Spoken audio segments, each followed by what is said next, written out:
नमस्कार. मी मुख्यमंत्री युवा कार्य प्रशिक्षण योजनेअंतर्गत आमची 6 महिन्यांपूर्वी आम्ही प्रशिक्षणार्थी म्हणून शिक्षण विभागात आमची नेमणूक झाली होती. त्यापूर्वी आम्हाला 6 महिन्यांचंच प्रशिक्षण दिलं जाणार एवढं सरकारने निश्चित केलं होतं. त्याच्यानंतर तुम्ही आमच्याकडे कसल्याही प्रकारचं तुम्ही नोकरी मागायला येऊ नका असं सांगितलं होतं. पण तुकाराम बाबांच्या प्रयत्नाने असेल किंवा चाकूरकर साहेब आपले आझाद मैदानावर आहेत आणि त्यांच्यासोबत अनुप चव्हाण सर आहेत, परत आपले हरिभाऊ राठोड साहेब आहेत.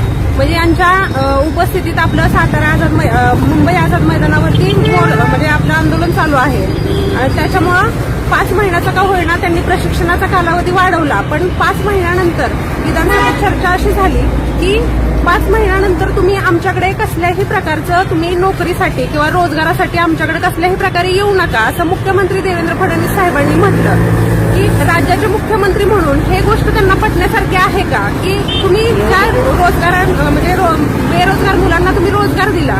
इलेक्शन पूर्वी तुम्ही सांगितलं की आम्ही तुम्हाला रोजगार देऊ आणि नंतर तुम्ही तुमचे आमच्याकडे त्यांच्या बाईट सुद्धा आहेत म्हणजे देवेंद्र फडणवीस साहेबांचे आहे, उपमुख्यमंत्री एकनाथ शिंदे साहेबांचे आहे, आपले म्हणजे युवा कार्य प्रशिक्षण योजनेअंतर्गत जे काही आपले लोढा साहेब आहेत, मंगलप्रभात लोढासे साहेब, त्यांनी सुद्धा त्या बाईट दिलेल्या आहेत की 6 महिन्यानंतर ज्या आस्थापनेला तुमची गरज आहे त्या आस्थापनेत तुमचं कार्य बघून आम्ही तुम्हाला त्या प्रशिक्षणामध्ये तुम्हाला कायमस्वरूपी नोकरीची संधी कायमस्वरूपी देऊ हे असं आश्वासन दिल्यामुळे बरेच मुलं काय झालं की त्यांच्या चांगल्या प्रॉपर जॉब सोडून की या योजनेअंतर्गत ते काय झालेत की या योजनेत सामील झाले. का तर सरकारची योजना आहे ही कधी बंद पडणार नाही असं म्हणजे मुलांमध्ये एक वेगळं वातावरण तयार झालं आणि खरंच खूप छान योजना सरकारने काढली. त्याबद्दल सरकारचं करावं एवढं आभार चांगलं आहे.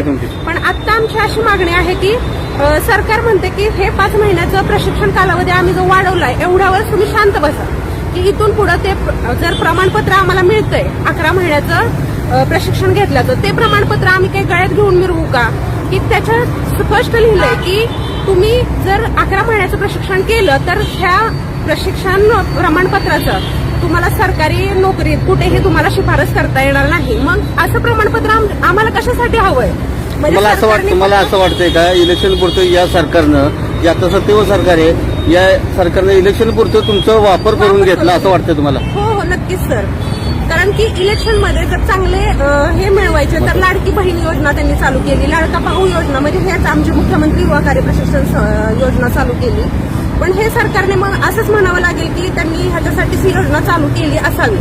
जर ते त्यांचा दिलेला शब्द पाळत नसतील तर आम्हाला ह्या गोष्टींचा काही एक म्हणजे उपयोगच नाहीये. त्या गोष्टी आमच्यासाठी काहीच फायद्याच्या नाहीये. तर ही योजना आम्हाला नाहीये म्हणजे की जेणेकरून त्यांनी आम्हाला रोजगार द्यावा हीच आमची हे आहे आणि कायमस्वरूपी आम्हाला आस्थापनेत कायमस्वरूपी परमनंट करून घ्या.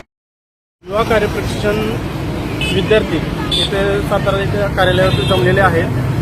विधान परिषदमध्ये विधान भवनात मुख्यमंत्र्यांनी भाष्य केलं की बाबा युवा कार्य प्रशिक्षण योजनेची मुदतवाढ फक्त 5 महिने राहील, त्यानंतर कोणतेही नोकरीची मागणी करून आमच्याकडे कोणी येऊ नका. या विधानाच्या आक्षेपार्थ घेऊन आम्ही सर्व विद्यार्थी आज जिल्हाधिकारी कार्यालयासमोर धरणे आंदोलन करत आहोत. तरी सर्व विद्यार्थ्यांनी जिल्हाधिकारी कार्यालयाजवळ यायचं आहे ना आपला निषेध दर्शवायचा आहे.